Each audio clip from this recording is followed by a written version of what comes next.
Hello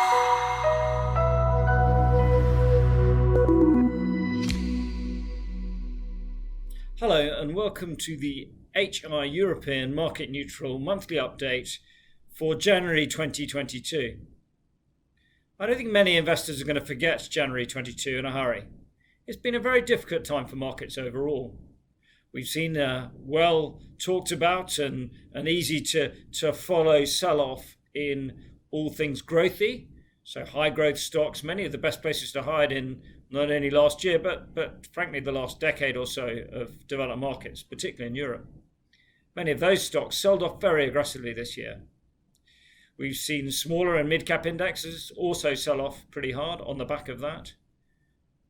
But we've also seen larger cap indices generally do a little bit better, particularly in the UK, where the weighting towards basic materials and energy has generally helped the FTSE 100 in particular outperform other markets.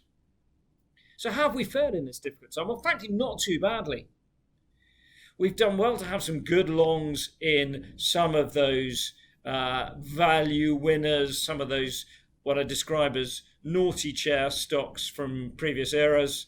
So, it's been good to own some BPs, good to own some Total.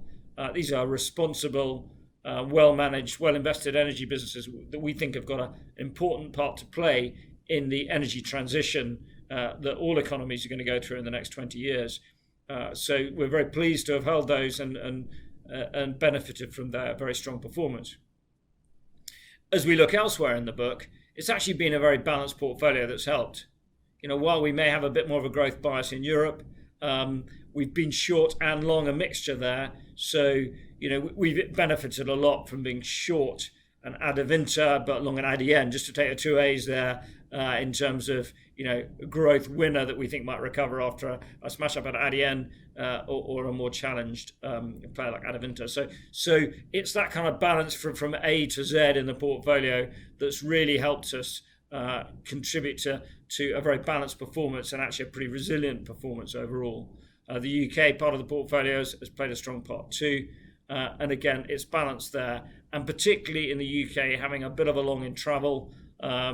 So our airline positions did particularly well. Jet2 would stand out there as UK travel restrictions were eased again. And generally in the UK, we're seeing a consumer who is being given a bit more freedom. And that's something we're all seeing day to day here in London. But also investors are looking forward to things like European travel picking up, and that also summer holidays, etc., which is where something like a Jet2 and EasyJet play well into that theme. So we've had that balance, which has helped us. We've had a range in market cap, which has also helped us. We've had some better, smaller and mid-cap growthy shorts have done well for us, like ITM Power, a UK hydrogen stock, a real stock market darling for the last couple of years, raised quite a lot of money in Q4 last year, and since then it's been weak. And I think people are realizing that there's a lot of market cap for not much tangible financials in that company. Yeah, it may still be a very exciting long-term play, but the stock market doesn't really want those kind of blue sky stories in the same way as it did last year in this year to date. So looking out, this has been a very dramatic sell-off in growth versus value. We can see that, and we're not going to go on about that now. I think we're going to see a continuation of that trend overall, but perhaps not quite so aggressively. So we're beginning to look more and more at stocks that perhaps were seen as growth darlings that have performed very weakly that we think could recover. And something like a Howden's Joinery could do that for us as well.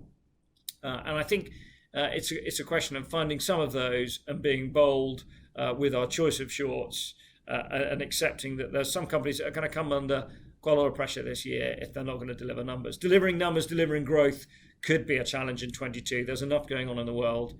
We've got a lot of inflation out there. You need to pass that on to your customers. We've got the back end of supply chain issues, at least we hope the back end. I think people will start looking forward through supply chain issues in Q2 and Q3, but that could still cause some issues and some pains for companies. So thinking about the impact of that on both the long and the short book is important to us. And obviously, we've got a difficult geopolitical situation, which could well play out fairly quickly for us. and actually not getting too distracted by that and focusing on stock picking and shape is probably more important right now. So overall, we're pretty pleased to have protected capital this month. It's definitely been a challenging time, and we're quite positive about the fund's positioning from here. Again, it's been a strong contribution from both sides of the book that's been able to preserve your capital this month.